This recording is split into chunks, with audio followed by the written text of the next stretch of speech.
So now in this particular video, we're going to start simple. We're going to look at how we can use Python as a programming language to interact with the OpenAI platform. If you go on to the developer quick start in the OpenAI documentation, it is very important. Here we can see that we can use the OpenAI SDK, that's a software development kit. That means we can develop programs in a variety of programming languages. You can see there is support for JavaScript, there's support for Python, support for .NET, support for Java, support for the Go programming language. I said as an example, I'll be using Python. I'm using my laptop, as an environment for building my projects, for building my applications. First and foremost, we can go ahead and download and install Python. So please go through steps first. First, install Python. Python is available on Windows, on Mac OS. You can download and install, first of all, the Python programming language on your laptop. Next has an integrated development environment for building our simple Python programs. I'm using VS Code or Visual Studio Code, free of cost. The download is available again for Windows and for Mac OS. I have already installed Visual Studio Code on my local machine, on my laptop. Once you install Visual Studio Code, you can just create one empty folder on your laptop. So as an example, I have a dev folder. I have nothing within the folder. A simple dev folder within Visual Studio Code. This is, remember, after installing Python. The next step is you can go on to extensions that can be used to extend the functionality of VS Code. I can search for Python has an extension. And what I've just gone ahead and done is I've installed the official Python extension from Microsoft. Just helps us in building the Python programs within VS Code. Then the next step is within VS Code, choose to create a new terminal. See, what we have to do is if you go on to the developer quick start, in order to start working with the OpenAI software development kit, that's the SDK, we have to install the library of OpenAI. If you are using JavaScript, you'll use npm install. In .NET, you can use a .NET add package. Since we are working with Python, we can use pip install and OpenAI. In VS Code, you can go on to the terminal and we can execute the command pip install OpenAI. What this is doing is this is going to install the latest libraries of OpenAI for Python. You can then start now developing Python programs to interact with the OpenAI platform. So when you are developing programs in Python, please make use of the OpenAI documentation. So here I am on the quick start. In the quick start, they have told us that in order to interact with the OpenAI SDK, we have to install the OpenAI packages, which we have already done. The next step is to create something known as an API key. This API key is like creating a secret credential that will allow your Python program to authenticate, with the OpenAI platform with using your account details. Let me just close all of this. If I go on to my OpenAI account, I can go on to my profile. Within my profile, I can go on to API keys. I have one key in place, but I can always go ahead and create an additional secret key. When you create a secret key, you can create one that you want to use yourself, or if there is any sort of service that that runs in the background that needs to interact with OpenAI, then you can create based on a service account. You can give a name for the key.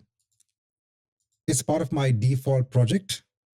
In terms of permissions, yeah, I'm giving all of the permissions, but you can give read-only permissions or have a restriction in terms of permissions. Since we are just starting out, I'll give all permissions and choose to create the secret key. Remember, this secret key is like a credential that your Python program is going to use to authenticate with your OpenAI account. I'll copy this onto the clipboard and I'll just place it in Notepad for the time being. Let me now close the terminal, go on to the Explorer. So remember, in my dev folder, this is an empty folder. I don't have any files in place. Within this dev folder, let me create some subfolders. I'll create one folder with the name of src, just to indicate that I'm storing my source code files here. Let me create another folder known as config if I want to store any configuration-based files. With the selection on the config folder, I'll choose to create a new config.ini file. So we can click on this new file icon. This will allow us to create a new file within this directory. Within this configuration.ini file, I want to store that key. I want to be able to read the key from this configuration file. Now, please note that there are different ways in which you can store this key. Remember, this key is very important. This key is giving access to your OpenAI account. Hence, you have to securely store the key. There are various ways in which you can securely store the key on your machine. Just to make sure we understand how to consume the key, I'm placing the key within my program itself.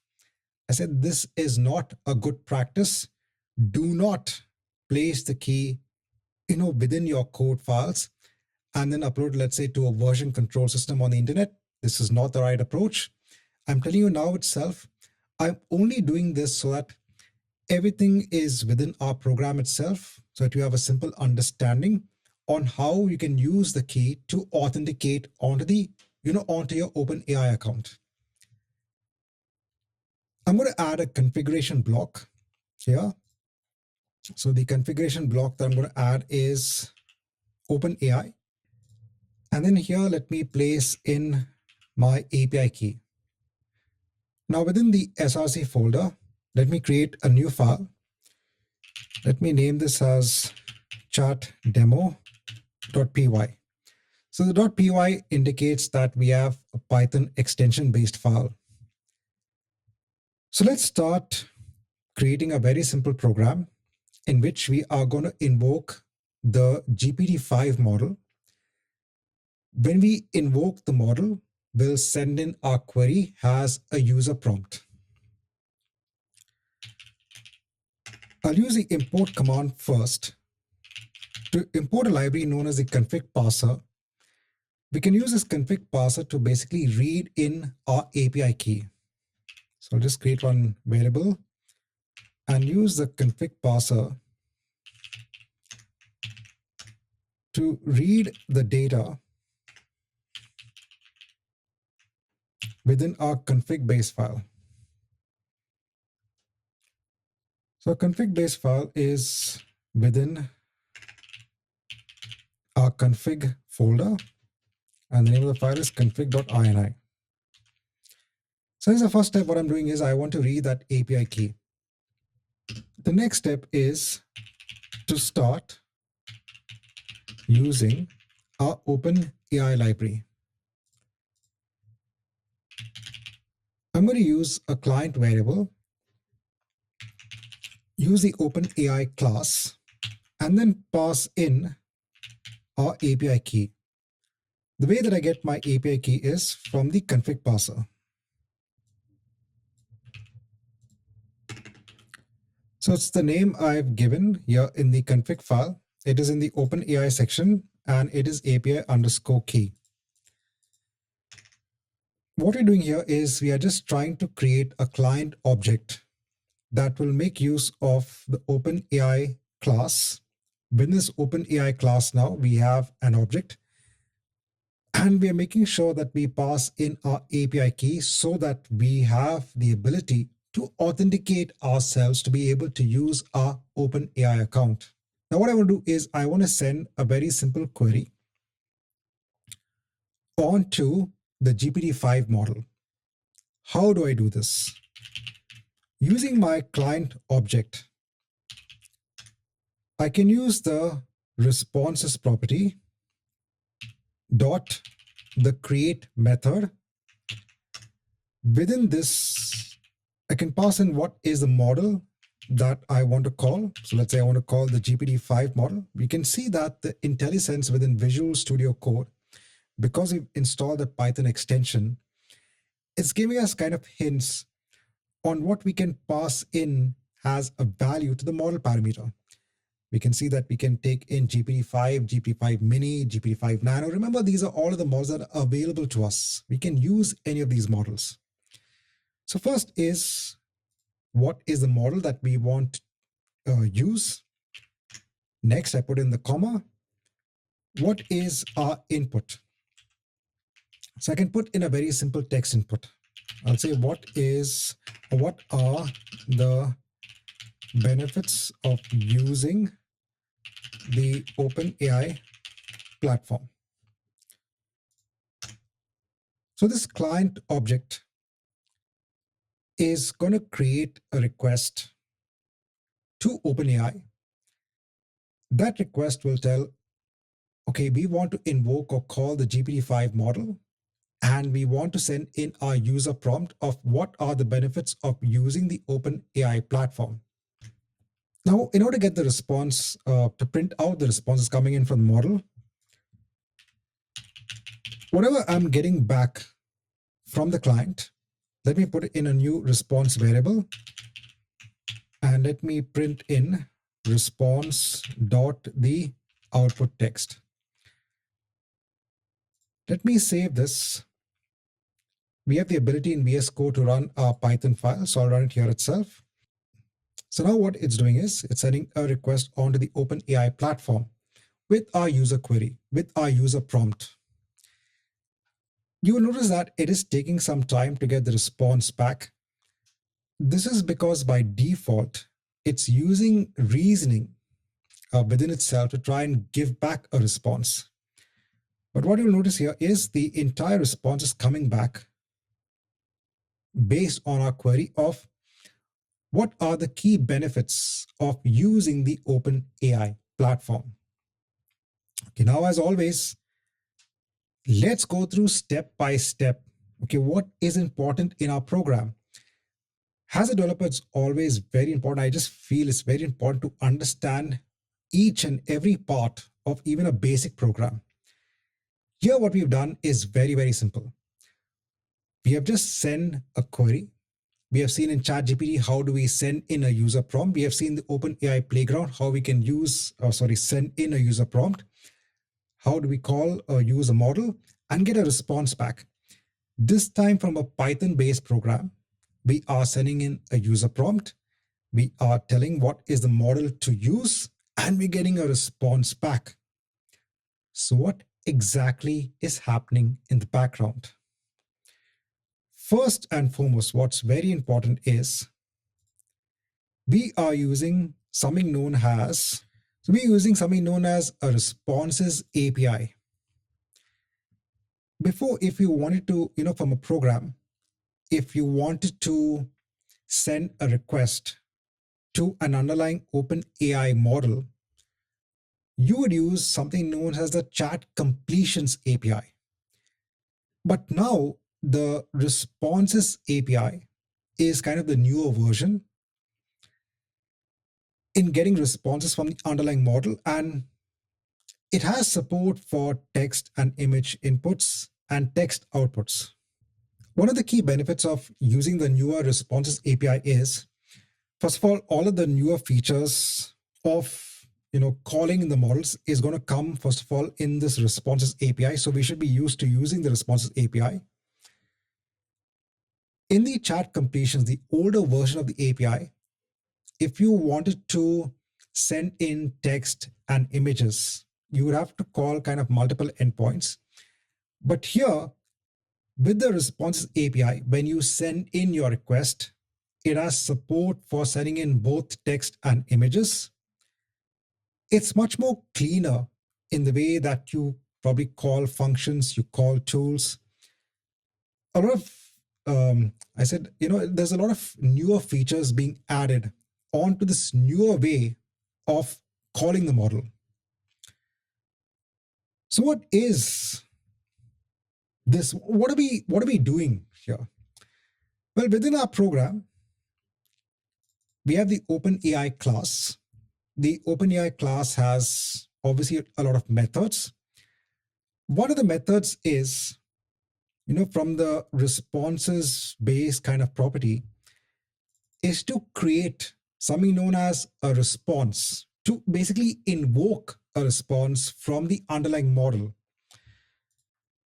This particular line of code within Python, internally what it does is it actually makes an API call. Now, for those who are not familiar with kind of this REST API call concept, see, we have as our base the GPT-5 model. So this is running on some sort of compute infrastructure, right? That's managed by OpenAI as a company. As a user, as a customer, as an application, we want to send our user prompts or our user queries onto the model, and we want to get a response back. Now, we have seen that OpenAI has created the chat GPT interface. From a consumer perspective, we don't need to understand how to develop programs, how to write code. Just send in a query and we get the response back. I said companies, they would want to develop their own applications, their own AI-rich applications, their own AI feature-based applications that can send in prompts. So how do you do that? So within a program, you would want to, let's say the program is in .NET, is in Python. You want to be able to use the underlying programming language to invoke the model, send in your user prompt. We have developed a Python program. That Python program, the first request is to create something known as a response, to invoke the model, send in our user prompt and get a response back. What this does in the background is it issues something known as an API call, an application programming interface call. There, you might have, OpenAI will have some sort of base code that you can invoke via a simple HTTP request. And that code can be used to kind of invoke the model and get a response back. All you have to do is, you don't have to bother about the compute infrastructure. You don't have to bother about the model. You don't have to bother about the code that is invoking the model, the internal code, system code. If you just want to get a response to your user query, you want to invoke the GPT-5 model, you can send a simple call via the web. If you scroll down here, very important in the documentation, we are creating something known as a model response. Basically, we are sending a request to the model and we want to get a response back.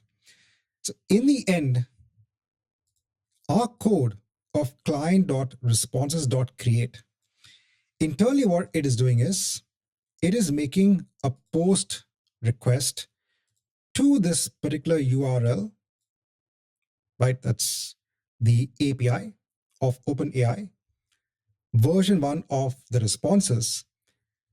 You are providing it, or the program is providing the user prompt and what model to invoke. And then you get a response back. So within our code, that's all we're doing. We are kind of, as I said, formulating a request to get a response back. So why am I going through all of this? It's important, I said, to understand the basics of what's happening. Right from our program, yes, Python has a programming language, helps us to interact with the OpenAI platform. But what's happening in the background? What exactly is happening? What? How are we able to get this output text from this response object? And all of this boils down onto our understanding of how the APIs work on the OpenAI platform. Now, in this video, what I'll do is we'll just make some few changes to our program. Let's understand how we can send in a system instruction and how we can send in a developer message. Going on to the API documentation, what we're doing within our program is we are actually creating something known as a model response. So via the program, I said we are sending a simple request with our user prompt. We are saying which model to invoke, and we are getting a response back. When you do formulate a model response, this request body refers to what you can send within the request. I said in the end, we are making a simple post request. Using the post method, we are making a request, or our program is making a request onto HPS api.openai.com version 1 responses.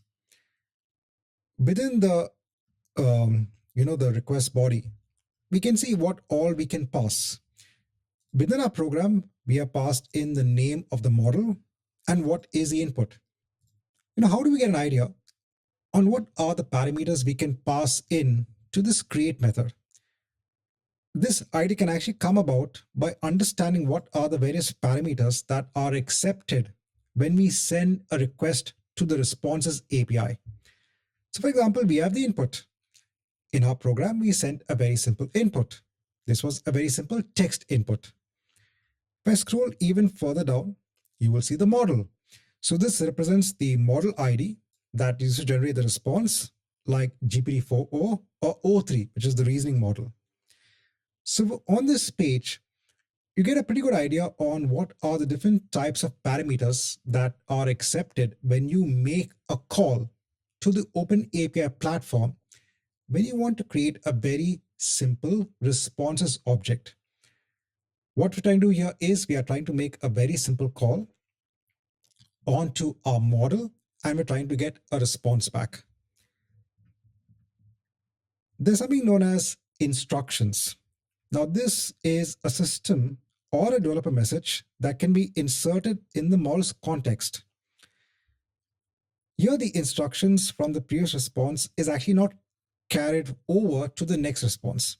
Now, just to give an example, I'm going to pass in some instructions here onto our program. So just before the input, let me put in a sample instruction. So I'm going to say instructions is equal to, so we even seen this earlier on, I'm trying to make the model adopt a certain tone, a certain style, saying that you are an expert Azure exam coach, and I want you to help me to learn for giving the AZ 104 exam. So how do I better prepare myself? So this is kind of a system level instruction that I'm trying to give to the model, saying that please behave in this way. So this is like an overarching instruction. Now, apart from that, going on to, again, the documentation here. For the input, if I show the possible types, we can have a very simple text input, which is what we have done. But we can also have a list of inputs. In the list of inputs, we can have different items. So within each item, we can have an input message. In the input message, so we're having multiple layers on how we can pass in values. So it's not just a simple model. It's not just a simple input. Even in terms of our input, we can put in the content. We can put in a role that can be a user role, a system, or a developer role. So let me change the way that we invoke our user prompt. Instead of the input being a simple text input, I'll now formulate kind of a list. So we are sending now kind of a list of items within our input to the underlying model. In this input, what I want, let's say from the model is, let me say, what are the benefits of using the Azure Web App Service? So this is my user prompt. But just to signify that this is indeed our user prompt, I have to mark this as the content. What is the role here? So this is the user role. Basically, this is the user message. I will encapsulate this now within kind of an object within the list. So within the list, I have my user query, which I clearly demarcate by saying that the role is a user role, and this is the content. Apart from that, I can add another role here. This role can be a developer role.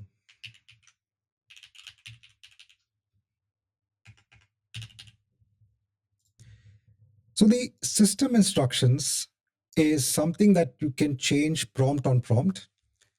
This sort of developer instructions is something that is embedded, within the messages that is sent to the model.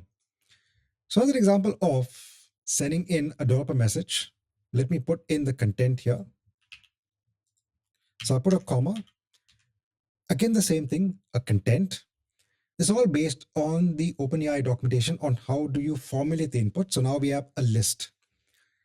In this role, I'm being a little bit more precise in the formatting which I want. So I'm saying that in terms of giving me an answer, I want an answer with a concise definition in 1 or 2 sentences, 2 to 3 bullet points focused on the relevance of AZ-104, one short real-world Azure example, and I want to keep the total output that's coming back to less than 120 words. So in addition to the overall system instructions for this particular prompt, I'm also putting in a developer role in which I'm giving it more instructions. I'm telling it that as part of this message, please make sure when you give the output back, it's concise, it's based on bullet points. And I said one short real world example and just keep it under 120 words. Again, you are free to try in your own examples here. Let me save this and let's run this. So this time around, what we're doing is we are, in addition to our user prompt, also sending in something known as a system instruction, and we are sending it a developer message as well. And we get a clear response back. What is the Azure Web App Service? What are some key points about it? What is a real world example? It's kind of thought about it. It formulated a response and made sure that it abided by not only my system instructions, but also my developer instructions as well. Now, before we kind of end this video, so in this video, what we've learned is we have learned, okay, now how to start using a Python program to interact with OpenAI. Very simple. Firstly is we need to have our tools in place.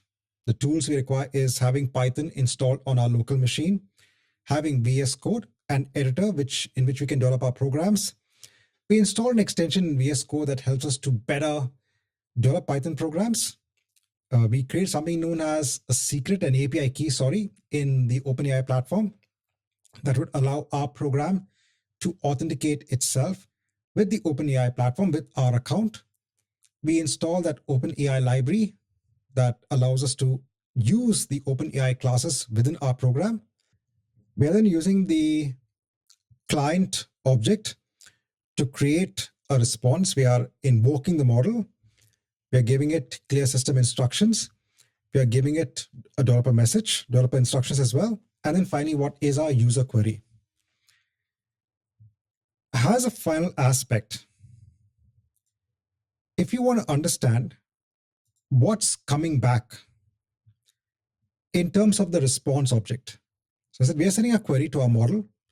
We are getting an entire response back. In terms of the response, there is something known as the output text. This is a convenience property that contains the text output. That's it. But if you look at the entire structure of the response coming back, you will see that in the response, we get a whole lot of information. So it's not only the text. Yes, the text is embedded somewhere here in the content, in the output, but there's a whole lot of information coming back. In our program, when we say response dot the output underscore text, this is just a convenience property, an easy property that allows us to look at the entire output text. But as I said, there's a lot of information coming back. If, for example, I want to dump the entire response object, I just want to print out all the details that's coming in as part of the response, just using an indentation to make sure, because see, what's coming back is an entire JSON object. Just to clearly see what's coming back, I'll just clear the output here, the terminal. Let me save and run the program again and see what we get back as an output. So as an output, what you will notice is, in addition to our final content, the final text that's coming back, we have an entire object being returned, this response object. This response object contains a whole lot of information. It contains that system level instruction, right? I told you that goes in prompt by prompt. It contains a response. And if you scroll down, what is very important is even the tokens. So the number of input tokens that is given onto the model, the number of output tokens that have come back, what were the total reasoning tokens that were consumed. The model does some reasoning internally, and what is a total number of tokens. For a company, when they're consuming millions of tokens because of so many users using an application that makes requests onto the OpenAI platform, having this information is very, very important. And within your program, if you just want to print along with the response, just this token information. So let me just put in the code. So in addition to the final response, from the response object, we can go on to usage, because if we look here, everything should be under usage. So under usage, we can get our input tokens. We can get the output tokens. We can get the reasoning tokens. Hence, within the program, using the dot operator, I should be able to get the input tokens, the output tokens, the total tokens, and in case from the details, if you want to get the reasoning tokens. If I save this in the terminal, if I just run the program. So in terms of the response, we are not only getting the response back, but we're getting the number of input tokens, the number of output tokens, the total tokens, and the total reasoning tokens that were used in our request.